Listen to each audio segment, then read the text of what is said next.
Take your spotlight.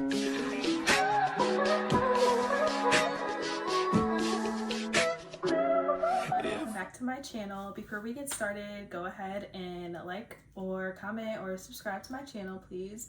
So I do have an update on what's been going on. So on the 20th, which was what, 2 or 3 days ago, I met with my recruiter. This is my first time meeting with him since I went to MEPS on the 7th because he was out sick, and then the week after that I think he was on like leave. So this past week was our first time meeting since MEPS in person.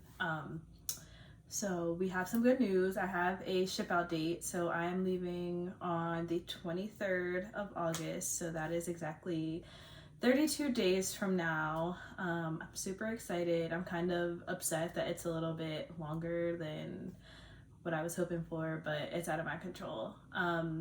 For my job, I don't have a specific job. I'm going in under admin aptitude, which is pretty much just like an open contract for an admin job. So once I get to basic, I'll pick 5 jobs from, I guess, the admin list, and then I think he said like the week before I graduate, I'll know what my job is, which sucks because I'd rather go in with a job and know where my tech school is, but it is what it is. So I'm officially in the DEP program, which is the delayed entry program. So if you're like waiting to ship out, or you have other paperwork to get done, or you have to go back to MEPS for whatever reason, then they put you in the DEP program. It's not a bad thing at all. Most people go into the DEP program unless they literally have like, they go to MEPS, they already like have a job and they're shipping out that day, which, I mean, it happens, I guess. But so with the DEP program, there's actually an app. There's the Air Force, the Air Force DEP app, and it's pretty much, it has the same stuff on the AIM High app. So it has like a countdown of when you leave, your estimated graduation date. There's like fitness things on there that you can do every day, and then there's something called memory work.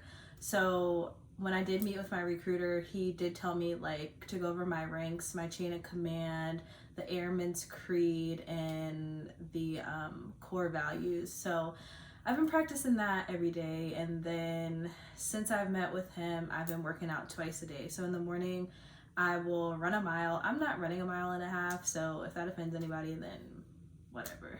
But I'm only doing a mile in the mornings, and then I do a core workout, and then at night I'll do like cardio for like 30 to 45 minutes.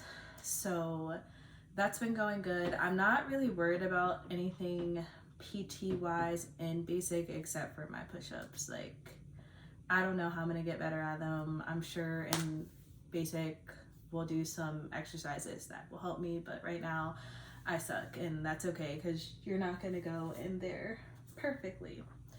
So I've been studying and working out, and I haven't bought anything to pack yet. I'll probably do that probably like 10 or 14 days before I have to leave. So I'll make a video on everything that I'm packing. Also, I'm a part of like a whole bunch of Air Force Facebook groups, and they're like really supportive and nice. I met 1, 2, 3 girls that are leaving the same day as me, and we started like a little group chat, and they're like super cool and everything, and we're like getting along. So hopefully we'll get to meet up with each other and everything. So with the DEP program, I don't even know if I'm saying it right, the DEP program, like that doesn't even make sense, the delayed entry program. So while I'm in DEP, let's put it that way, they have 30-day briefings and 15-day briefings that you have to go meet with your recruiter. On top of that, if you see me looking down, I have all my paperwork, so that's why I'm looking down. Also, there's something called DEP calls. I'm not really sure what they entail because my recruiter said that we probably won't have any. I know a couple of the other girls so that they have them, but I honestly have no clue what they consist of. So as far as the briefings though, so I had my 30-day briefing, even though it was like a week and a half early. I had that on the 20th when I met him. So each time you go to a briefing, you have to get weighed again, obviously, and then they just go through the same questions. Since this was my first 30-day meeting, he did give me some paperwork so that I have to bring back next time. So the first sheet that I got was pretty much like a congratulations on being enlisted, passing MEPS. It tells you your recruiter's responsibilities as your supervisor, and then our responsibilities while we're in DEP. So pretty much what it says, what our responsibilities are: maintain strict entry-level standards to sustain eligibility status for the Air Force, maintain and improve your physical fitness standards, and then it tells you what your max weight can be.